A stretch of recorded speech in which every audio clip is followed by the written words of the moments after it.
Jujutsu Kaisen é um anime diferenciado, e eu não tô me referindo ao nosso protagonista sem protagonismo, mas sim à forma de como se ficar forte nesse anime. Enquanto em outros é necessário trabalho em grupo e amizade, aqui só é preciso trabalhar sozinho e ser egoísta. Olá, meu nome é Lucas e bora entender isso aí. Quando eu falo que o caminho pra força em Jujutsu é o individualismo, eu quero dizer que é necessário ter um forte senso de identidade, ter a capacidade de mudar sua própria percepção do que você pode ou não fazer como feiticeiro. É um estado mental necessário para atingir o auge do poder. E nós podemos ver isso nos dois feiticeiros mais fortes, Satoru Gojo e Ryomen Sukuna. Mesmo os dois vivendo com quase 1000 anos de diferença, eles pensam da mesma forma. Na luta que aconteceu entre esses dois, eles foram além do que qualquer um pensava ser possível, seja reparando uma técnica amaldiçoada queimada ou usando uma expansão de domínio de uma maneira totalmente diferente. Gojo e Sukuna, durante essa luta, continuamente faziam o impossível. Toda hora eles falavam que uma coisa era impossível, em seguida iam os dois e faziam isso. Os mais fortes não enxergam as coisas como impossíveis de serem feitas.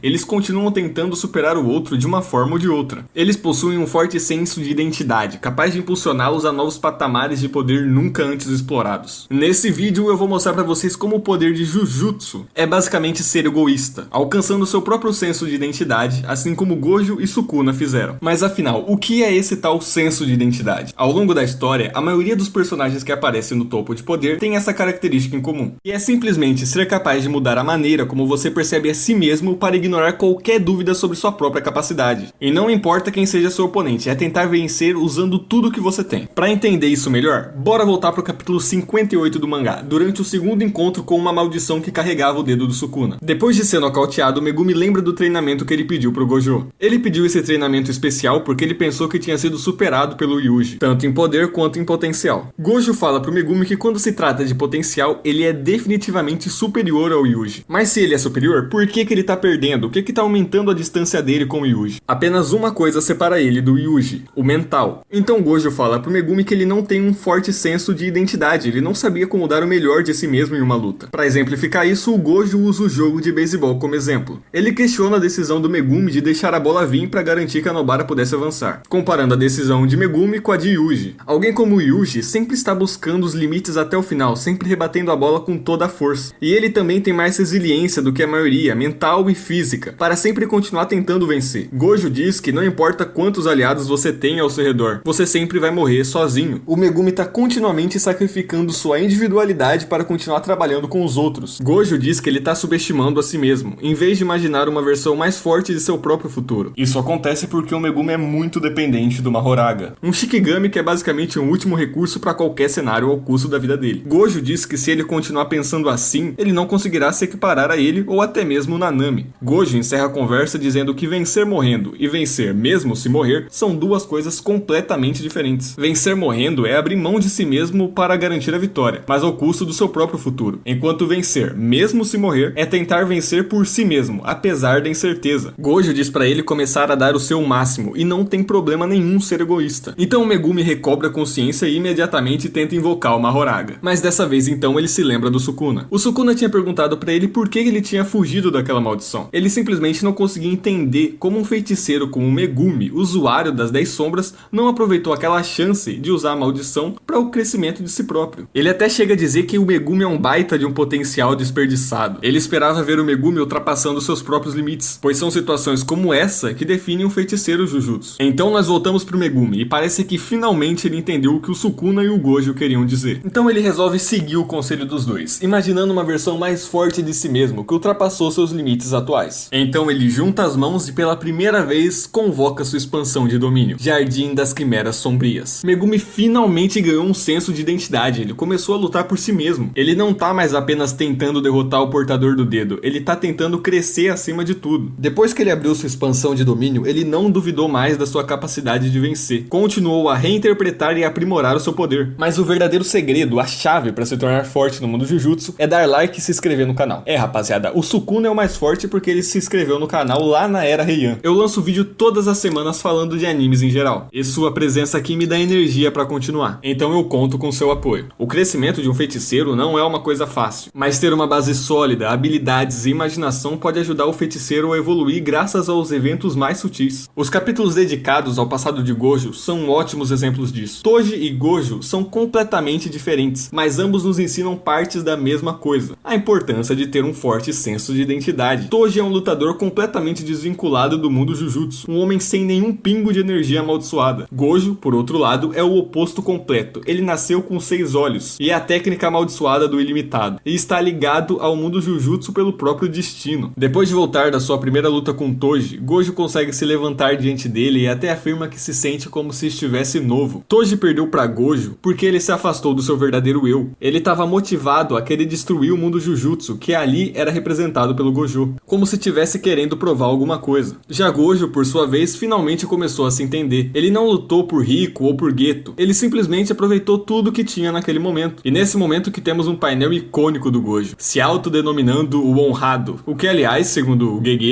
que é o autor da obra, afirmar ser o honrado é um show de arrogância, demonstrando perfeitamente o esmagador senso de identidade do Gojo nesse momento. Essa luta nos mostra uma outra camada desse senso de identidade. Nesse momento, Gojo está crescendo sem nenhuma restrição, ele é capaz de ignorar suas próprias dúvidas, ele está vivendo de acordo com seus próprios desejos, ele está lutando porque ele quer, ele não está lutando para vingar alguém, ele está lutando apenas por si mesmo. E isso é um pouco de egoísmo, mas se isso é necessário para ser o mais forte, que assim seja. Além de Gojo, a única outra pessoa no mangá a ser chamada de O Honrado é o Sukuna, que talvez encarne esse senso de identidade própria mais forte do que até mesmo o próprio Gojo. No capítulo 30, durante o seu encontro com Mahito, o narrador explica que para Sukuna, quem vive e morre simplesmente não importa. Sukuna existe para o seu próprio prazer. Essa ideia de perder seu senso de autolimitação por parte dos feiticeiros não é algo desconhecido. Como já foi falado anteriormente, o Gojo já disse isso pro Megumi, que sem um aspecto mental ele nunca vai ser capaz de evoluir. Sukuna explicou algo semelhante ao Jogo no final da luta. Ele disse que pessoas se juntando e maldições se agrupando são praticamente a mesma coisa, e isso leva à fraqueza e limita o crescimento. Sukuna diz que Jogo deveria ter queimado tudo até atingir o patamar de Satoru Gojo, mas o Jogo não tinha essa fome de seguir os seus desejos. Todos, seja humano ou maldição, têm um motivo para evoluir, e o motivo do Sukuna é ele mesmo. Ele é o mais egoísta de todos. Ele existe pro seu próprio prazer, e o seu verdadeiro eu desconsidera qualquer outra pessoa. Mas nem todo mundo precisa ser um psicopata egoísta para crescer dessa maneira como feiticeiro. É errado dizer que simplesmente ser egoísta tornará você forte, porque isso não é verdade. Se o simples fato de ser egoísta o tornasse o mais forte, pessoas como o Kashimo e o Naoya estariam no topo de poder na obra. E a prova disso é que existem pessoas como a Yuki, o Yuta e o Gojo que estão no top de poder sem serem completamente egoístas. Viver de acordo com seus próprios desejos, ignorando tudo, incluindo seus verdadeiros objetivos, não é o que torna eles incrivelmente fortes. Mesmo Sukuna, que é provavelmente o exemplo mais extremo dessa mentalidade egoísta, diz a Jogo sobre ter a fome de perseguir seus próprios objetivos, ignorar suas próprias dúvidas e viver de acordo com seus verdadeiros desejos. E isso nem sempre precisa ser egoísta, mas pode ser. E se for, que assim seja. Aqueles que possuem esse tipo de mentalidade, eventualmente sempre vão acabar mudando o mundo ao redor deles. Como exemplo, nós temos o Geto, que depois de seguir os seus próprios desejos, tentou mudar o mundo eliminando todos os não feiticeiros. Temos a Maki, que depois de evoluir e se entender, desmantelou completamente uma das 3 grandes famílias do mundo Jujutsu, o clã Zenin. O Kenjaku, que tá bolando um plano absurdo para fundir os humanos ao Tengen e evoluir e trazer de volta a Era das Maldições. Ou até mesmo o Gojo, que deseja mudar completamente o mundo Jujutsu, só que de uma forma mais política, trazendo grandes mudanças com a sua força e sua influência. Esse senso de identidade poderoso que os mais fortes possuem torna a ideia deles uma realidade, de acordo com o que eles acreditam ser certo ou errado, impondo as suas regras ao mundo. Um bom exemplo disso, de moldar o mundo conforme a sua vontade, tá naquilo que o Sukuna chama de verdadeiro Jujutsu, as expansões de domínio. De acordo com Kusakabe, cada domínio tem seu próprio parâmetro, suas próprias regras, e a combinação de cada uma dessas regras é o que diferencia cada uma das expansões de domínio. E os domínios em si são considerados o ápice do Jujutsu. Assim como o interior de uma expansão de domínio, quando os feiticeiros vivem de acordo com as suas próprias condições, por suas próprias regras, eles podem mudar o mundo ao seu redor, resultando em novos níveis de poder. Por isso que o Megumi só desbloqueou sua expansão de domínio depois de entender o seu próprio senso de identidade. Encontrar o seu verdadeiro eu é uma das principais formas de construir esse senso de identidade. Feiticeiros e maldições crescem enormemente quando finalmente se entendem, e entendem seus próprios objetivos. Mahito, por exemplo, continuou crescendo enormemente à medida que entendia melhor ainda sua técnica amaldiçoada, obtendo uma compreensão cada vez maior da sua própria alma e eventualmente de si mesmo. Por isso ele era a maldição mais perigosa de todas. Mas então é isso, espero que você tenha gostado, não esquece de escrever aí nos comentários o que você achou, e até a próxima. Tchau!